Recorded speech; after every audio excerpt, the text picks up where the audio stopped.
Now to the busy week in the race for the White House. Time's ticking as both candidates continue to plead for votes from those who are still undecided. This morning, our very own Jon Keller takes a look back and a look ahead at campaign 2016.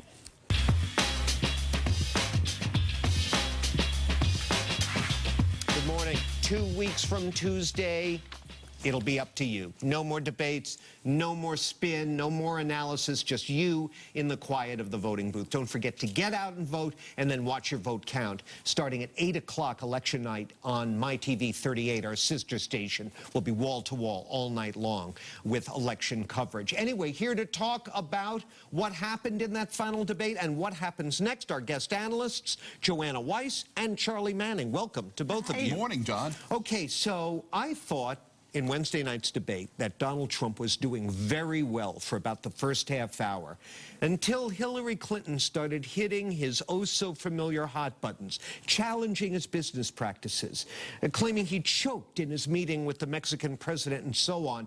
And then I thought he started to lose it. Joanna, let's start with you. What'd you think? We know two things about the candidates going into debates. We know that Hillary Clinton prepares like no one else, that she is the queen of preparation. She knows she'll anticipate questions, she'll anticipate hot points, she'll anticipate how to push Donald Trump's buttons. And we know that Donald Trump does not prepare. I'm sure there are hundreds or at least dozens of advisors trying to whisper in his ear, and he tends to be ignoring all of them. And I think that came through in the debate. Charley, you've worked with many candidates over the years. You've done debate prep for some of the biggest candidates in Massachusetts history. Can you conceive of dealing with a candidate who won't do debate prep? It's so hard. I remember when Hillary got the question about the foundation, and she said, oh, we do wonderful work, and 90% of our money goes to, you know, the poor and the down fund.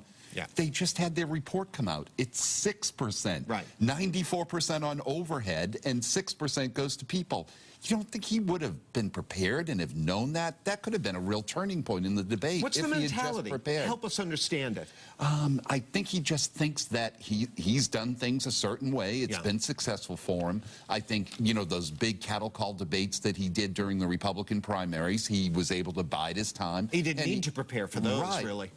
And he just is sort of stuck in this mindset where if they could have just been putting an idea in his head every day, you know, one, and then he would have had 10 for the debate, it would have been great. But it was just a shame that he didn't prepare. Well, he's an entertainer, and he thinks of himself as an entertainer. He's good with the one-liner. He's good at drawing attention to himself, and he's constantly drawing attention to himself, even when it sinks his campaign. If Hillary Clinton had 1/10 of his ability to project personality and sort of had an entertainment factor, would she be in better shape than she is? Probably. And I think, again, the preparation helped her. She was prepared for the line that he used in a previous debate about the, you know, you've been here 30 years and you haven't done anything. And I think that was one of her best moments in that debate, her extended answer comparing what she had been doing over the past 30 years to what he had been doing at various points, you know, getting in trouble with the law and hosting Celebrity Apprentice. Yeah. So, you know, she can, when she's ready, have some of those moments. But yeah, a little spontaneity would do her well. He had a decent comeback to that yes, you have more experience, but it's bad experience.